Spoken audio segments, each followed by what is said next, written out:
संजय पूरन सिंह चौहान की नई फिल्म 72 हूरें एक ऐसी फिल्म है जो मुस्लिम पहचान, इस्लामी आतंकवाद और संस्थागत प्रचार की जटिलताओं की पड़ताल करती है। 7 जुलाई को रिलीज़ हुई ये फिल्म बताती है कि कैसे मुस्लिम मौलवी इस विचार का प्रचार करते हैं कि जिहाद या आत्मघाती हमलों के ज़रिए शहादत हासिल की जा सकती है और स्वर्ग में 72 कुंवारी अप्सराओं का इनाम दिया जाता है। फिल्म को मुसलमानों को रूढ़िवादी बताने और नफरत फैलाने वाले भाषण को प्रोत्साहित करने के लिए आलोचना मिली है। हालांकि इस्लामवादियों और आतंकवादी समूह के विचारकों और विद्वानों पर केंद्रित फिल्म को ध्यान में रखते हुए इस फिल्म को सूक्ष्म परिप्रेक्ष्य से देखना महत्वपूर्ण है। जब तक कला का एक काम दुनिया भर के 200 करोड़ मुसलमानों का सामान्यीकरण नहीं करता है और इसके बजाय इस्लामवादियों, आतंकवादी समूह के विचारकों और चरमपंथी मान्यताओं का प्रचार करने वाले विद्वानों पर ध्यान केंद्रित करता है, तब तक धर्म के ठेकेदारों को इससे कोई समस्या नहीं होनी चाहिए। लेकिन ऐसे मामले में जहां कुछ मुसलमान इसकी अलग तरह से व्याख्या करते हैं और कलाकृति के परिसर का विरोध करते हैं, यह केवल कला को सेंसर करने के बजाय गहराई से सोचने की मांग करता है। इस्लामवादियों और कम्युनिस्टों के लिए इस्लाम के आसपास किसी भी प्रकार के आलोचनात्मक प्रवचन को मुसलमानों पर हमले के रूप में चित्रित करना असामान्य नहीं है।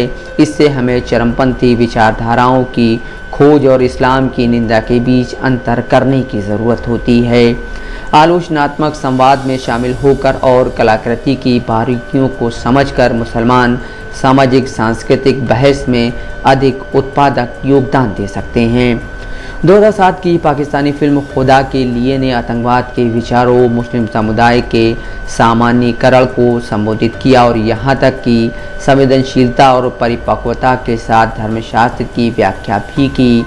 इस्लामी कट्टरवाद और मुस्लिम अनुभव की वास्तविकताओं के अनुरूप फिल्म ने आतंकवाद के पीड़ितों को ईमानदारी से चित्रित किया और ये भी कि कैसे निर्दोष मुसलमान चरमपंथ और पादरी वर्ग के विरोध के घेरे में फंसकर अपने विश्वास को आगे बढ़ाते हैं।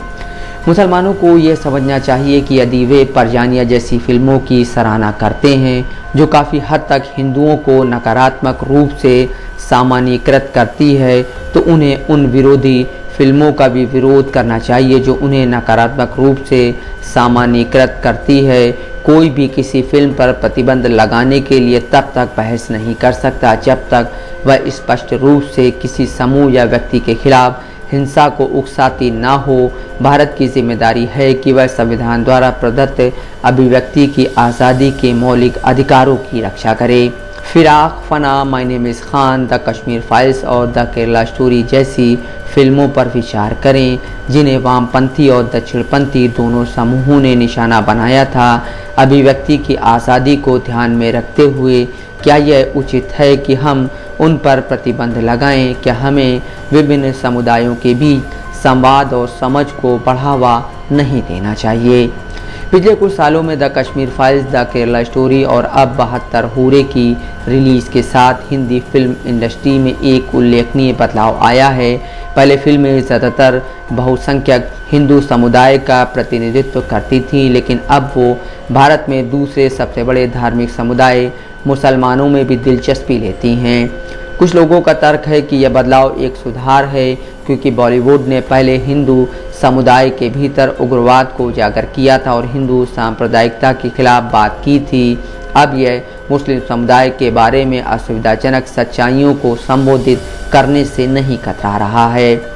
कहानी में यह बदलाव वर्तमान समय को दर्शाता है जब एक दर्शन और राजनीतिक विचारधारा के रूप में हिंदुत्व प्रमुखता प्राप्त कर रहा है और कई राजनीतिक अभियानों का केंद्रीय सिद्धांत बन गया है। समर्थक इसे एक सभ्यतागत पुनरुत्थान के रूप में देखते हैं जो भारत में धर्मनिरपेक्षता को संतुलित करता है, जबकि आलोचक इसे अन्य धर्मों के लिए सीधे खतरे के रूप में देखते हैं। मैं हिंदुत्व की बढ़ती लोकप्रियता को दो विपरीत विचारों के बीच भारत की आत्मा को प्रस्तुत करने के एक सुनहरे अवसर के रूप में देखती हूँ जो समाज में अधिक योगदान दे सकता है। मेल मिलाप के लिए कड़वी सच्चाइयों पर चर्चा करते हुए भी खुले और ईमानदार संवाद की दरकार होती है ताकि पुरानी बातों को शांत किया जा सके। यह दृष्टिकोण सभी समुदायों को एक दूसरे के साथ अपने मतभेदों को आत्मविश्वास से व्यक्त करने और सांप्रदायिक वैमनस्य को दूर करने की अनुमति देता है। पहले भी ऐसे उदाहरण सामने आए हैं जहां मुस्लिम नेतृत्व ने किताबों, आर्ट या फिल्मों पर सेंसरशिप की मांग की है जिन्हें वे ईश निंदा या विवादास्पद मानते हैं, जैसे कमल हासन की विश्वरूपम और मणिरत्नम की रोज़ा।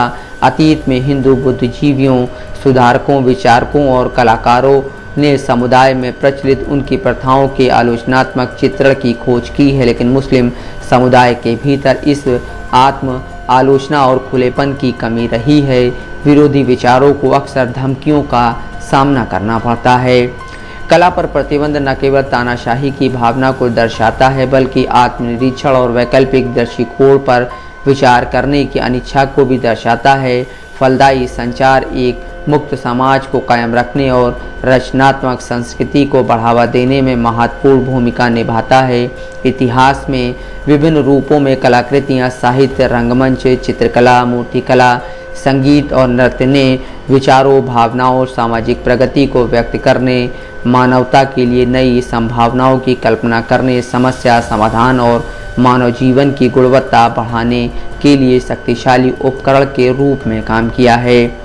क्या भारत, जिसमें हिंदू, मुस्लिम, ईसाई, सिख, बौद्ध, जैन, पारसी और यहूदी शामिल हैं, अपनी विविध आबादी के साथ एक सामूहिक और विकसित मानसिकता विकसित कर सकता है जहां बिना किसी प्रतिक्रिया के डर के आलोचनात्मक तर्क की सराहना की जाती है? या क्या हिंदुओं से हमेशा यह अपेक्षा की जाएगी कि वे अपने समुदाय के भीतर की गलतियों की आलोचनात्मक जांच करते समय अभिव्यक्ति की आज़ादी की मशाल थामे रहें? आमना बेगम अंसारी, दस्तक लाइव न्यूज़।